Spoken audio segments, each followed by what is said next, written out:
Okay. Fred le Phenix sijyo nise ubwa mbere. Fred rivuye muri Alfred.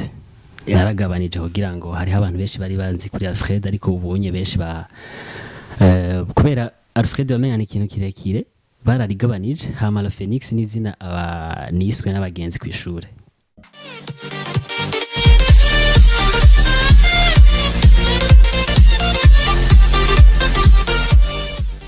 Shalom bakunzi ba Boss Trust TV aho muri mwese ndabaramukije ndazi yuko mwaramutse neza kuko umwami wacu ndazi ko barinze ijoro ryose naho muri micongo litandukanye mu buzi butandukanye ndabaramukije mwese.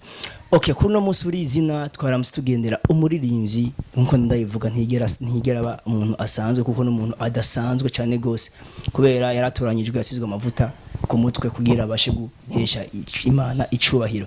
So shaka kumuvuga izina giwe reka ndamwegere tuza kumaza ibintu byinshi byerekeye music yiwe no kuvyerekeye muri rusangi mu Burundi ngene bimeze. Gute Shalom ni bon biraza fresh. Je shaka ko wipresenta kumusaka kuza shaka kumenya ko shaka kuvuga izina ryawe kamwe kurumva yuko ni icubahiro ko kuvuga izina ryawe ko zoneza cyane gose. Yes. Izina ryanje niswe n'abavyeyi ni Rumata Alfred. Hanyuma izina giritazirano ryanje beshi banzi ku izina rya Fred le Phenix. Fred le Phenix. Yego. Iryo zina rivuye makazo kanje kambe ndagahere ngaho nyene. Iryo zina Fred le Phenix ni kuwagise ni kukina izina ry'ubuhizi bari kuye kuki ushaka kudusigura komsa tubasha kwinjira mu idonido y'ibindi bibazo biri imbere. Okay. Fred le Phenix sijyo nise ubwa mbere. Fred rivuye muri Alfred.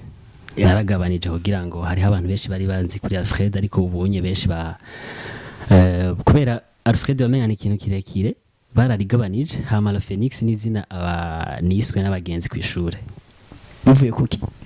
Ico ryavuye ko ni kayigeze kuba ni ga secondaire muri lycée nigamwo hanyuma iyo kayabaye ituma ari niho havuye izina singomba kuvyinjiramo cyane nubwo niho ryavuye. Okay, turagushimiye cyane gose. Merci.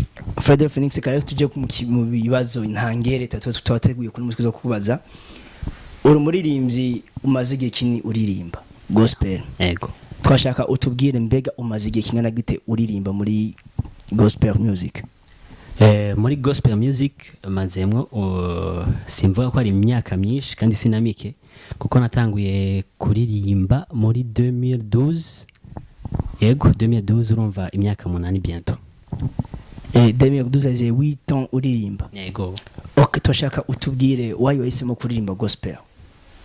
Gospel ni ubutumwa bwiza ndakijijwe mu ntango ya presentation ya kugiherako nico gituma ndirimba gospel ubutumwa bwiza bukwire hose bushikire abataramenya ukuri kw'ijambo ry'Imana bakumve biciye muri mu ndirimbo turirimba. Amen. Usanzwe muri eglise yawe? Je nsengera muri eglise di Bomberge. Yego shengero ry'umwungere mwiza mu Ngagara kwa Pasteur Taisir turuka dudu. Okay, Fred le Phenix ushaka tukubaze umaze imyaka 8 uririmba. Est-ce que imyaka 8 umaze uririmba ufise indirimbo zingahe? Muri iyo myaka 8 navuze ndirimba si iyo myaka maze kuja muri studio. Twagiye muri studio ubwa mbere pour la première fois muri 2014 no kuvuga tumaze imyaka 6. Ha muri iyo myaka 6 dufise indirimbo 5. Indirimbo 5 ushaka kutubwira amazina yazo? Indirimbo ya mbere twakoze yitwa Alpha Omega. Hanyuma ya kabiri yitwa Ico nagizwe, ya gatatu yitwa Saved, ya kane yitwa Mpangaza, ya gatanu yitwa Mutoni wa Data. Izo ndirimbo zose uvuze ntakekeranya ni indirimbo ndazifite mu telefone wanje ndazumviriza. Merci.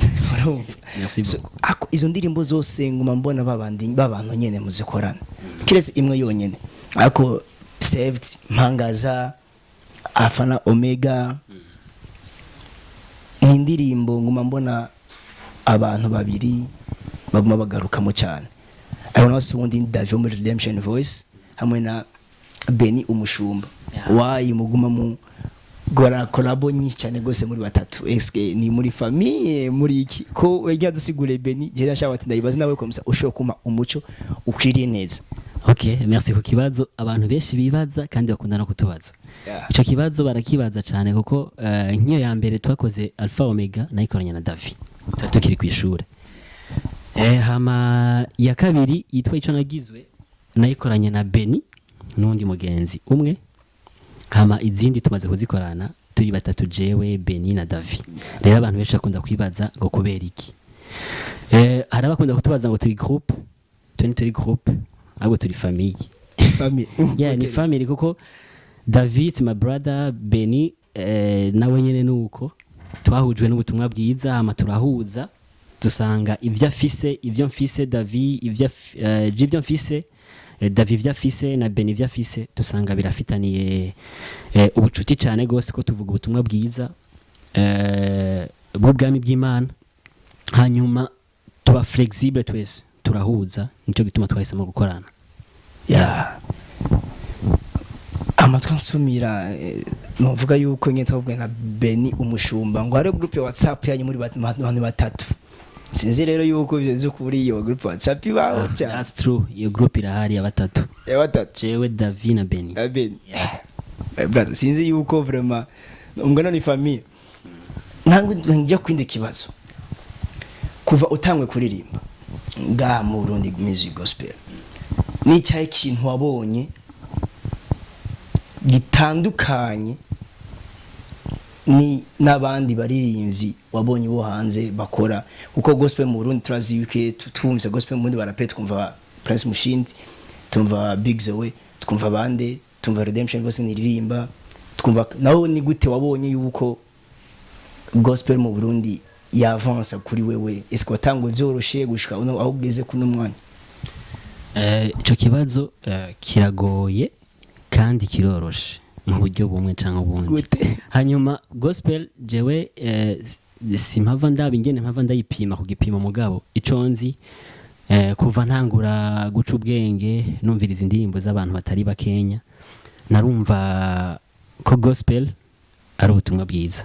Hanyuma ikintu ca evolution ko imisi igenda iragenda plus imyaka igenda hariho ama generation agenda arakura haragenda tugasikana tukiyumva hariho yandaza rero uyu munsi nibaza ko gospel yo muri 2000 si gospel sico kimwe na gospel yo muri 2010 kandi si na gospel yo no munsi no kuvuga hariho evolution muri Makenya. Okay, usiga yuko hariyo revolution kwiraba muri gospel music. Yego. Okay, nka wewe nka Phenix mu ndirimbo zawe nk'indirimbo mpangaza kwanza suyinyuma gato y'impangaza bishaka gusobanura iki nkuko tumwe atazi kirundi zo kuri wasobanura impangaza shaka gusobanura iki? Mpangaza ni sengesho muri make isengesho totura ego. Okay, yeah. Hanyuma mutoni wa data nawo cyavuye kuki? Mutoni wa data turashingira intahe ingene Imana izi gutonesha abayo. Yego. Okay. Yego. Tuje rero navuga yuko tujya kumusoza siko. Ndashaka umbwire mu Burundi ko tubona ko muzi ko gospel mu Burundi surtout barapere bobo umengo ntibakifise bwa busabane bwa kera bwa iPhone twabona ya kera. Uno munsi hango haje iPhone new one siko. Chaka tubwire mbega gospel y'ubu kuko ndazi yuko ivyo bintu shakuwa warabibonye waravyumvise eske nigiko tubwira vuze ke gospel yo muno misi icyahindutse ko sico kimwe na gospel za kera utubwire nka wewe nigiki cyawe ga ihinduke? Hari ikintu wagumye uvuga gospel nibaza ko muri ikadire tuko turavugamwe ifako tuba clair ni umuziki tuvuga ku by'umuziki sino gospel n'ubutumwa bwiza. Hama rero turavuga rero uwo muziki w'ubutumwa bwiza nibaza ko igituma ibintu byinshi bitituka ni ikintu cyo kubura ubwo bucuti yawe n'Imana kuko nabo tuvuga ibyacu yaba nabo bakuvuga ibyanje hari abandi bantu babivuga hanze no kwivuze no giriki ariko no munsi ko mvuga Yesu n'igikorwa yakoze ku musaraba nkavuga Imana data yamurungitse je nibaza ko uno munsi kuvuga ko gospel ndiko ndaraba ikintu cy'ubucuti ntituzokundana hagati yacu tudafitanye ubwo bucuti n'Imana niho tubikura. Nibaza rero ko ico kintu ari kibazo nawe dukwiye kuraba.